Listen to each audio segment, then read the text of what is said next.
Bonsoir, mon nom c'est Tchala Florian. Dans cette vidéo, je vais vous présenter une technique de sécurité réseau appelée Onispot. Qu'est-ce que Onispot? Onispot en français veut dire pot du miel. Au sens figuré du terme veut dire leurre. C'est une méthode de défense qui consiste à tirer sur les ressources telles que des serveurs, des programmes ou des services, des adversaires ou des attaquants. Le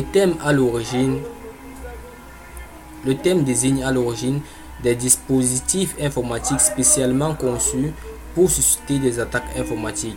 Son usage s'est étendu plus tard à des techniques relevant à l'ingénierie sociale et du renseignement humain. Comment fonctionne un Onispot? Le but d'un Onispot est de faire croire à l'intrus qu'il peut prendre le contrôle d'une véritable machine de production, ce qui va permettre à l'administrateur d'observer les moyens de compromission des attaquants et de se prémunir contre de nouvelles attaques. Et donc, il aura le temps de réagir, aux différentes attaques. Une utilisation correcte d'un pot de miel repose essentiellement sur la résolution et la mise en parallèle de trois problématiques, à savoir la surveillance, la collecte d'informations et l'analyse d'informations. La surveillance. Il faut partir du principe que toutes les informations qui circulent dans un réseau sont importantes. De ce fait, la surveillance doit être constante et doit porter aussi bien au niveau local qu'au niveau distant. Cette surveillance de tous les instants repose sur l'analyse du trafic du réseau interne comme externe, donc entrant et sortant. L'analyse pré-compromission au niveau du pot de miel, la journalisation des événements. Concernant la collecte des informations, elle est possible grâce à des outils appelés renifleurs qui étudient les paquets présents sur le réseau et les stockent dans des bases de données. On peut également utiliser des outils d'analyseurs de trames tels que Wireshark. L'analyse des informations. C'est grâce à l'analyse des informations recueillies que l'on peut découvrir les défaillances du réseau et savoir les motivations des attaquants. Quels sont donc les différents types de pots de miel? On en distingue principalement deux: les pots de miel à faible interaction et les pots de miel à forte interaction. Les pots de miel à faible interaction ont pour but de recueillir un maximum d'informations tout en limitant les risques et en offrant un minimum de privilèges aux attaquants. Tandis que les pots de miel à forte interaction peuvent être considérés comme le côté extrême du sujet, puisqu'ils reposent sur le principe de l'accès à de véritables services installés sur la machine du réseau qui est plus ou moins sécurisée. Bon, pour mettre en place un pot de miel, nous allons utiliser l'outil Penbox qui est disponible sur Linux. Nous allons commencer par télécharger Penbox avec l'utilitaire wget.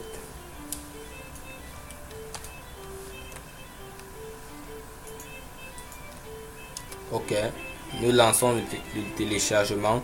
Après le téléchargement, nous allons décompresser Penbox.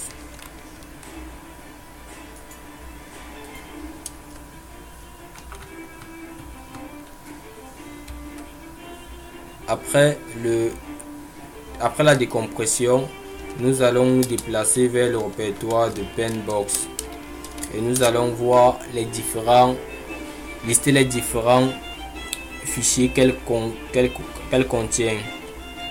Pour lancer dans Penbox, nous allons exécuter cette commande. Voilà. Là, nous sommes dans Penbox. Pour créer un host Onispot, nous allons utiliser les outils réseau en sélectionnant l'option 2. Ensuite, nous voyons bien qu'il existe à ce niveau Onispot. Nous allons donc sélectionner l'option 3. Après avoir sélectionné l'option 3, on a deux options: Fast Auto Configuration ou Manual Configuration for Advanced User or More Info Option. Nous allons d'abord utiliser l'option rapide d'autoconfiguration. Maintenant, après avoir sélectionné un, on dit que notre Onispot est activé sur le port 80.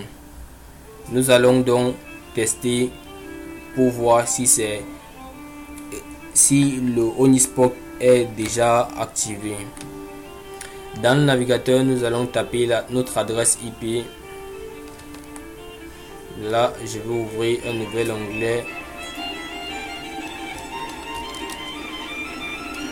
If config.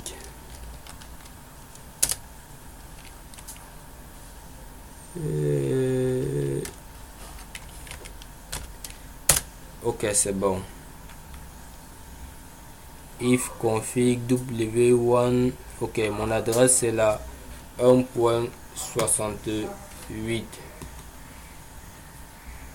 C'est la 1.68. Sur ce, je vais partir au niveau de mon navigateur et lancer http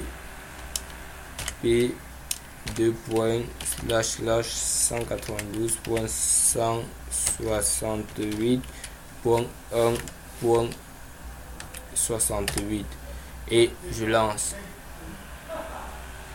Et qu'est-ce que j'obtiens? J'obtiens une page d'accès refusé, accès non autorisé, accès denied, http refaire, login fired, IP adresse, ainsi de suite. Et maintenant, lorsque je pars au niveau de ma console où j'ai lancé mon Onispot, qu'est-ce que je constate? Je constate qu'il y a eu une intrusion qui a été détectée provenant de cette adresse du port aussi. Là, je peux voir les détails, le navigateur qui a été utilisé, ainsi de suite. Là, c'est l'historique et à quelle heure l'intrusion a été perpétrée. Ok, ça c'était en fait notre premier test. Nous allons relancer un second test, mais cette fois-ci nous allons créer un pot de miel sur le service 23 qui est le service Telnet. Donc là je choisis de Network Tool. Après Network Tool, je choisis Onispot qui est 3. Après avoir cliqué sur 3, je clique sur 2 pour Manual Configuration 2 et maintenant j'insère le port 23. Maintenant il me demande d'insérer le message à afficher.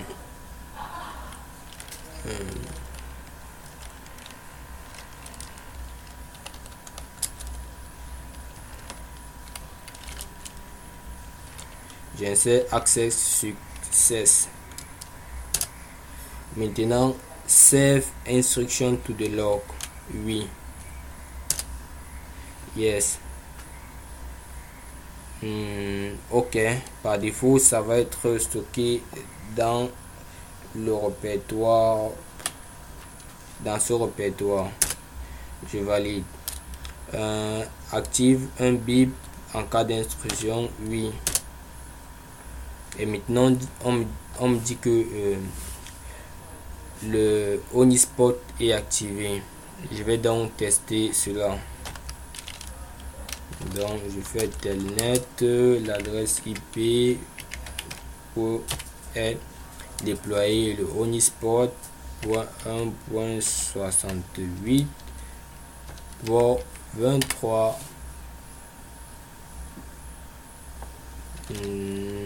Connected tout. Là on me dit que je suis connecté au serveur. Bon, qu'est-ce que je vais taper comme commande?